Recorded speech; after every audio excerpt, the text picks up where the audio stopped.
Akala ng karamihan sa atin masustansya yung gatas. Pero try nyo po check yung mga label and nutrition facts ng mga gatas. Kagaya po nito, zoom in natin para mas makikita nyo po. O diba, ang taas ng total carbohydrates and sugar. Sa kaalaman po ng mga baguhan, sugar and carbohydrates are synonyms. So pareho lang po yung pagtanggap ng katawan natin.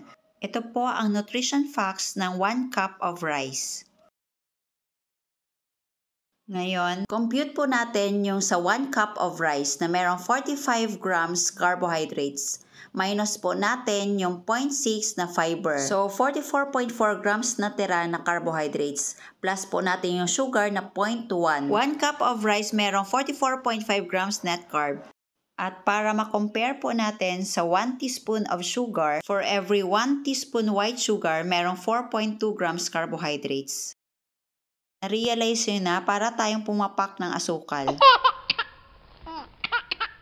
Po yung mga malalaki na or mga adult na, hindi na po kailangan natin ng gatas. Yung mga chemical components, vitamins and minerals na nasa gatas ay gawa lang para sa mga babies. Tayo na mga kaya ng magnguya at kumain ng mga nutrient-dense foods ay mas nakakabuting kumain ng mga natural foods. Kung anong available sa ating mga lugar, mga palengke at supermarkets, yun po ang the best na lutuin at kainin po natin. Prioritize protein and fats po sa diet. Very low carb lang po talaga yung kailangan ng katawan natin. Tapos itong gatas para sa mga diabetic patients, pero ang taas pa rin ng carbohydrates and sugar content. Parang nilason natin ang mga sarili natin at mga mahal sa buhay. Kaya always think first bago lutuin at bago isubo yung kahit anong pagkain. Much better stick to strict low carb. At kung naka-strict low carb na po kayo, hindi na kailangan mag-compute ng mga micro and macronutrients. It's just a waste of time and effort.